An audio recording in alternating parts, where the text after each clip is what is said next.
All right, my friends, take a deep breath.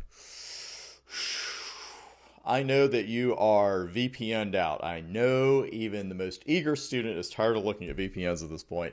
I just want to walk you through a couple things quickly in the SSL VPN wizard section since we've been talking about those. And there may be a tad of latency here, but there we go. Just a couple choices here, a couple details you ought to know. We're not going to walk through both of these VPN types all the way through, but just about. And we've got first off the clientless SSL VPN access, and again the name is the recipe, because here it mentions the security appliance allows SSL enabled web browsers to access HTTP or HTTPS web servers on a portal page. Well, the difference between the two here, the other is for the Cisco SSL VPN client, the AnyConnect VPN client. And it mentions the security appliance downloads a self-installing AnyConnect VPN client to the remote PC that allows full secure access to resources of an internal corporate network. The setup, as you would expect, is a little bit different. Let's just go with clientless first. We're going to walk through the config steps. And the first thing it's going to do is just ask you to fill in a blank, fill in for the connection name. And then you could choose what interface you wanted to use. Here I'm taking outside. You've got the choice of 3 DMZ inside and outside here. Now about this digital certificate. Right now my choices are none. And what I could do is then go out and use the default, which is a self-signed certificate. When a user attempts to use a typical web browser for that connection, do you foresee any kind of problem with that? Do you think they'll be able to connect if we use a self-signed certificate here or anything like that at all? They would be able to, but what they're going to get is that little warning that's going to scare your casual user that says, hey, we don't recognize this certificate. We've all seen that one before in one way or another. I don't recognize this certificate. Are you sure you want to go on? And of course, some browsers are going to say, we recommend you not go on. Then that's just going to cause more phone calls and text messages for you and I. So what we would do, and what most companies would do in this case, is do what we talked about earlier and get a secure certificate from one of those big boys, one of the big companies, and then just go from there. That's a lot easier to work with when you have people using web browsers to connect to your network. And then you just want to give it an alias. You're not required to, but you could. I'll just put Bilus right there. And you'll notice down here information, the URL to access the VPN service, and then the service via the group URL, which would be /Bilus, and then to access ASDM, which is where we are now, is /admin. So let's go ahead and click next and see what we get there. We've already got that connection. Okay, let's just put a 2 on the end of it. And here you're going to get your choice of how you want to authenticate your users. Again, most likely you're going to use AAA, but you can use your local database. And if you choose that, you're going to get a chance to add names to it right here, usernames and passwords. You can see I've already put Chris and Bryant on there. So we'll just add Anthony here. See if I can get the password right. Just click add. Don't forget to click add right there if you're just adding one person, because it's really easy to just type it in and say, okay, next. And it's not going to prompt you. I've been through it. It's not going to prompt you and say, hey, you've got a user you haven't added yet. So make sure that you add it. Then you've got your group policy decision. A group policy, collection of user-oriented attribute and value pairs. Basically, it's permissions. All users are members of the default group policy, which is default group policy in their speak. Default group policy here with a couple of vowels taken out. And that's really it. So we're just going to say we'll modify the existing policy. Here is your intranet websites that appear in the portal page.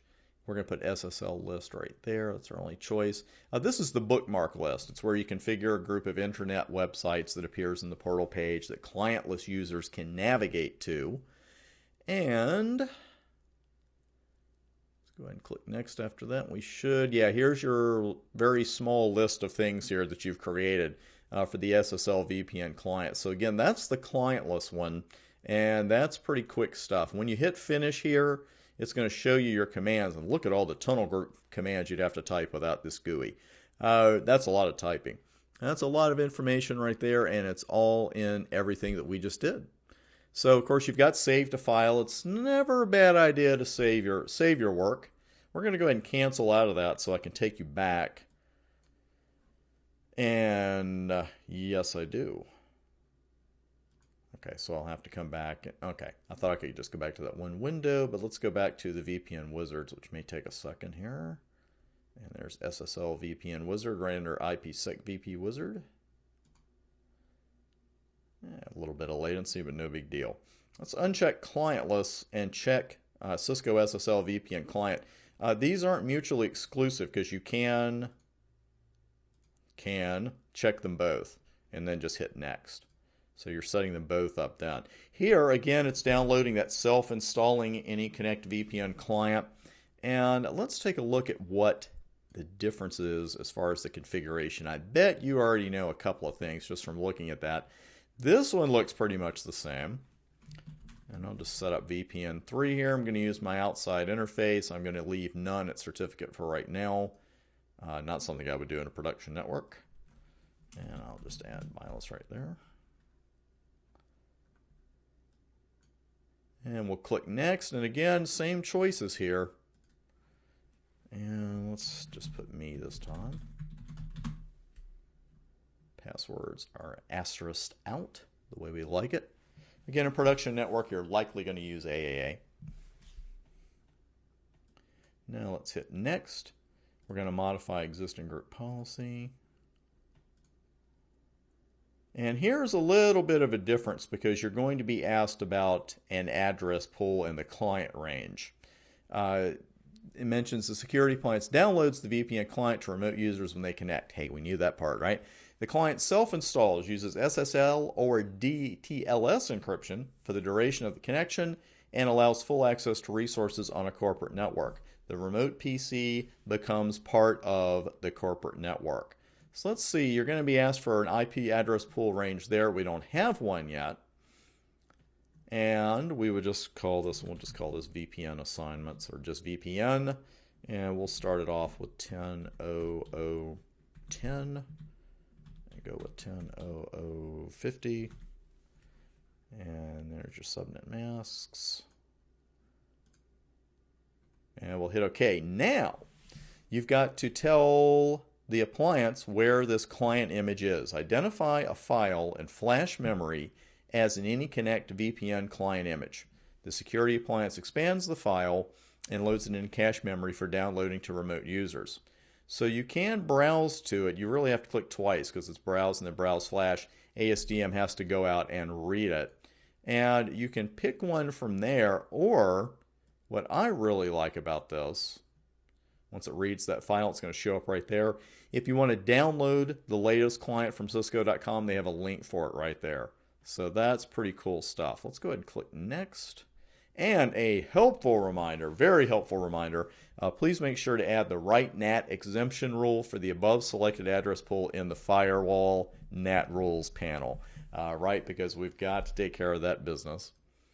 And there you go. Just about done. You hit finish. Here's a ton of commands that it's going to apply for you. And that's really it. Of course, when your user now attempts to connect with a web browser, all they're going to see is the browser come up and it says username, password, that's it. There's really nothing fancy they're going to have to enter. We all know that anything with end users, not being ugly here, is going to have its challenges from time to time, but this is really simple for them. It's just the config here that you have to watch out for. So like I said, like we talked about earlier, SSL VPNs aren't going to replace IPsec anytime soon totally, but it is nice just to have your users be able to use their web browser and hit your network. It's pretty sweet. That is it for the VPN section. And you take another deep breath and say, thank goodness if you want to. A lot of solid information here for your exam and, of course, for your work in production networks. So take a breather and I'll see you in the next section.